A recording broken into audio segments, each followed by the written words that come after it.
তো ভারত যদি বাংলাদেশে আধিপত্যবাদ বিস্তার করতে চায়, বাংলাদেশের 18 কোটি জনগণ সেটা রুখে দেবে। ভারত যদি গৌর গোবিন্দের ভূমিকায় নামতে চায়, দেশের 18 কোটি মুসলমান শাহজালালের ভূমিকায় নামবে। বন্ধুত্ব ইজ ওয়েলকাম, দাদাগিরি নয়। ঐক্যের কোনো বিকল্প নাই। গত 50 বছর তো দেখেছি এ ডিসইউনিটি, অনৈক্য, বিভেদ, বিচ্ছিন্নতা আমাদেরকে কোথায় নিয়ে গিয়েছে। এই যে দেখেন, কিছুদিন আগে আমাদের বর্তমান নেতা ডক্টর ইউনূস, উনি সব রাজনৈতিক নেতৃবৃন্দদেরকে ডেকেছেন একটা ইস্যুকে কেন্দ্র করে। তার মানে গোটা বাংলাদেশ এক হয়ে গিয়েছে। আমরা সবাই উদ্বেলিত হয়েছি, উচ্ছ্বসিত হয়েছি, ঠিক কিনা বলেন? রাজনৈতিক নেতাদেরকে ডেকেছেন উনি, আমরা এক হয়েছি। এরপরে ধর্মীয় অঙ্গনের যে লিডাররা, বিভিন্ন ধর্মের, শুধু মুসলিম না, সবাইকে ডেকেছেন, আমরা ঐক্যবদ্ধ হয়েছি। এটাকে বলে ন্যাশনাল ইউনিটি, জাতীয় ঐক্য। যে কোনো ধরনের কনস্পাইরেসি, ষড়যন্ত্র, আধিপত্যবাদ মোকাবেলায় জাতীয় ঐক্যের চেয়ে মোক্ষম হাতিয়ার আর নাই। আমাদের একটা প্রতিবেশী দেশ আছে, আমরা আমাদের দেশ নিয়ে যত ভাবি, তারা তার চেয়ে বেশি ভাবে। কথা বুঝতেছেন না? আরো ভেঙে বলতে হবে।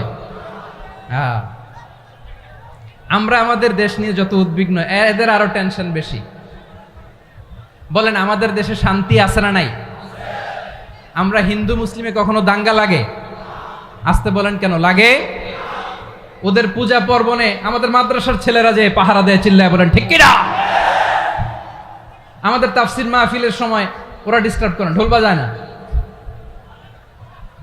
ওদের পূজা পর্বণের সময় আমাদের তাফসির মাহফিলের ডেট হলে আমরা চেঞ্জ করে দেই।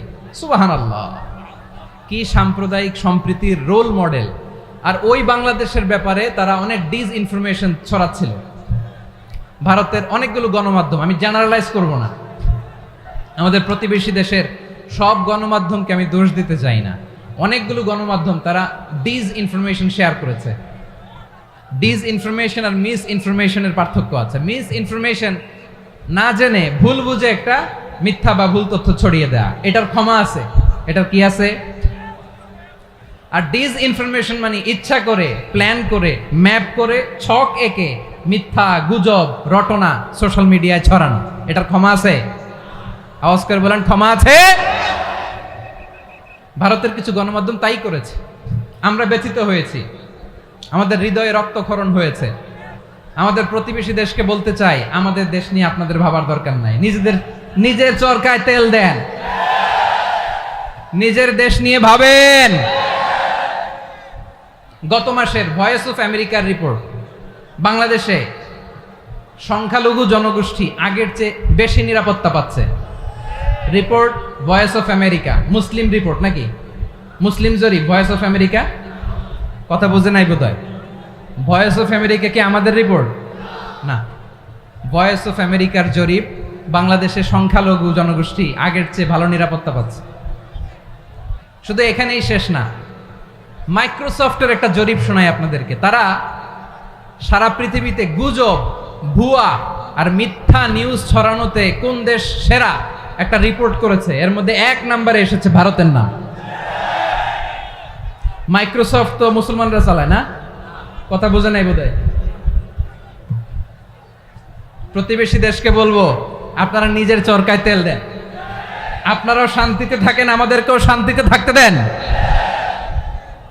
সব চেঞ্জ করা যায়, প্রতিবেশী চেঞ্জ করা যায় না। আমাদের ল্যান্ড তাদের ল্যান্ড, পাশাপাশি। আমরা চাই তারাও সুখে থাক, আমরাও সুখে থাকি, ঠিক কিনা? কিন্তু প্রতিবেশী হলে বন্ধুত্বপূর্ণ আচরণ করতে হয়। প্রতিবেশী যদি বন্ধু না হয়ে প্রভু হতে চায়, এরকম দানব প্রতিবেশী কেউ চায় না। ভারত যদি বন্ধুত্ব উপহার দেয়, আমরাও বন্ধুত্ব দিব, কি বলেন? তারা যদি বন্ধু সুলভ আচরণ করে, আমরাও বন্ধুত্ব উপহার দেব। কারণ আমাদের পররাষ্ট্র নীতি হচ্ছে সবার সাথে বন্ধুত্ব, কারোর সাথে বৈরিতা নয়। আলহামদুলিল্লাহ বলেন, কত চমৎকার পলিসি আমাদের। আমরা নির্বিবাদী, আমরা বাংলাদেশিরা শান্তিকামী। We are proud of that. এজন্য আমরা গর্ববোধ করি। আমাদের পররাষ্ট্র নীতি সবার সাথে বন্ধুত্ব, কারোর সাথে শত্রুতা নয়। তাই প্রতিবেশী দেশকে বলবো, আমার ভাইয়েরা, আপনারাও আমাদের ভাই, বন্ধুত্ব দিলে বন্ধুত্ব পাবেন। বন্ধুত্ব ইজ ওয়েলকাম, দাদাগিরি নয়। বন্ধুত্ব ওয়েলকাম, দাদাগিরি নয়, লাউড এন্ড ক্লিয়ার। ভারত যদি বন্ধুত্ব দেখায় বন্ধুত্ব পাবে, কিন্তু ভারত যদি বাংলাদেশে আধিপত্যবাদ বিস্তার করতে চায়, বাংলাদেশের 18 কোটি জনগণ সেটা রুখে দেবে। ভারত যদি গৌর গোবিন্দের ভূমিকায় নামতে চায়, দেশের 18 কোটি মুসলমান শাহজালালের ভূমিকায় নামবে। প্রিয় ভাইয়েরা, আমরা বন্ধুত্বে বিশ্বাসী, শত্রুতায় নই, ঠিক কিনা বলেন? আল্লাহ আমাদেরকে বোঝার তৌফিক দান করুক। তাহলে এই যে তারা বলেছে এদেশে সংখ্যালঘুরা কষ্টে আছে, দুঃখে আছে, এটা কি ঠিক? বলেন, এটা কি ঠিক?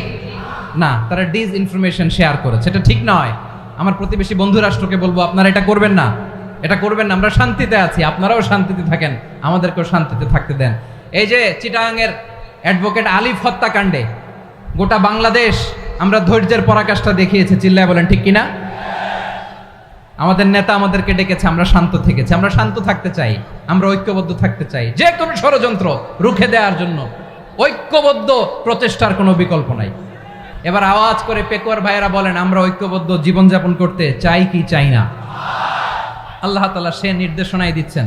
আল্লাহ তাআলা ইরশাদ করছেন, ওয়া'তাসিমু বিহাবিলিল্লাহি জামিআন ওয়া লা তাফাররাকু ওয়াযকুরু নি'মাতাল্লাহি আলাইকুম إذ كنتم أعداء فألف بين قلوبكم فأصبحتم بنعمته إخوانا وكنتم على حفرة من النار فأنقذكم منها كذلك يبين الله لكم آياته لعلكم تهتدون الله أكبر পড়েন। আল্লাহ বললেন, ও গোলামেরা শোনো, ওয়াতাসিমু বিহাবিলিল্লাহি জামিআ, ও আমার গোলামেরা সবাই মিলে আল্লাহর রশিকে আঁকড়ে ধরো। আল্লাহর রশি হলো ইসলাম, আল্লাহর রশি হলো কোরআন। আল্লাহ বললেন, কোরআনকে আঁকড়ে ধরো, ইসলামকে আঁকড়ে ধরো। একা একা আঁকড়ে ধরলে চলবে না, জামিআ সবাই মিলে আঁকড়ে ধরো। এই আদেশটা আমাদের জন্য দান করেছেন কে? আল্লাহ তাআলার নির্দেশ, ওয়াতাসিমু বিহাবলিল্লাহি জামিআ, সবাই মিলে আল্লাহর রশিকে আঁকড়ে ধরো। হাবলুল্লাহ মানে আল্লাহর রশি। হাবলুল্লাহ মানে কি? রশি। এই হাবলুল্লাহ আল্লাহর রশি বা আল্লাহর রজ্জু দ্বারা উদ্দেশ্য হচ্ছে ইসলাম। আল্লাহর রশি দ্বারা উদ্দেশ্য কি? তাফসিরে অনেক ব্যাখ্যা এসেছে। এই এরকম পরিস্থিতিতে তাফসিরের সূক্ষ্ম সূক্ষ্ম বিষয়গুলো আমরা শোনাতে চাই, কিন্তু পরিবেশ হয়ে ওঠে না। আল্লাহর রজ্জু বা আল্লাহর রশি দ্বারা উদ্দেশ্য হচ্ছে ইসলাম। আল্লাহর রজ্জু বা আল্লাহর রশি দ্বারা উদ্দেশ্য হচ্ছে কোরআন। কারণ কোরআন আমাদেরকে ঐক্যবদ্ধ করে, ইসলাম আমাদেরকে ঐক্যবদ্ধ করে। চিল্লায় বলেন ঠিক কিনা? এজন্য আল্লাহ বললেন, তোমরা আমার রশিকে আঁকড়ে ধরো, বিচ্ছিন্ন হয়ে না। আমার দেয়া নেয়ামতগুলো স্মরণ করো। যখন তোমরা ছিলে শত্রু, তোমাদের মধ্যে হৃদয়ে আমি আল্লাহ ভালোবাসা ঢেলে দিলাম, ফলে তোমরা সবাই ভাই ভাই হয়ে গেলে। তোমরা সবাই ছিলে জাহান্নামের কিনারায়, জ্বলন্ত অগ্নিকাণ্ডের পাশে। আমি আল্লাহ দয়া করে ঈমানের বদৌলতে তোমাদেরকে আগুন থেকে ফেরালাম। আমি আল্লাহ দয়া করে তোমাদেরকে জান্নাতের পথ দেখিয়ে দিলাম। সুবহানাল্লাহ পড়েন। এমন পথ দেখালাম যেই পথ তোমাদেরকে জান্নাতে নিয়ে যাবে, পথের দিশা তোমরা পাবে। লাআল্লাকুম তাহতাদুন। প্রিয় ভাইরা, তাহলে আমাদের যে ঐক্যবদ্ধ থাকতে হবে, এই নির্দেশটা কার? নাকি মন মতো আমি বানায় বলতেছি? আওয়াজ করে বলুন, নির্দেশটা কার? আল্লাহ। তাহলে আমাদেরকে ঐক্যবদ্ধ জীবন যাপন করতে হবে। প্রিয় ভাইরা, ইসলাম আমাদেরকে ঐক্যবদ্ধ করে। ইসলাম আমাদেরকে কি করে? সংঘবদ্ধ করে, ঐক্যবদ্ধ করে। বিচ্ছিন্ন হওয়া যাবে না। বিরোধ, বিচ্ছিন্নতা, মতানৈক্য, এগুলো আমাদেরকে ধ্বংস করে, আমাদেরকে দুর্বল করে। আর আমাদের ঐক্যবদ্ধ প্রচেষ্টা আমাদেরকে বিজয়ের দিকে এক ধাপ এগিয়ে নেয়। চিল্লায় বলেন ঠিক কিনা? এজন্য আল্লাহ বললেন, ওয়াতাসিমু বিহাবলিল্লাহি জামিআ, তোমরা আল্লাহর রশিকে আঁকড়ে ধরো, তোমরা ঐক্যবদ্ধ জীবন যাপন করো, তোমরা বিচ্ছিন্ন হয়েও না। বিচ্ছিন্ন হইলে লস, ঐক্যবদ্ধ হলে সেখানে কল্যাণ আছে না নাই?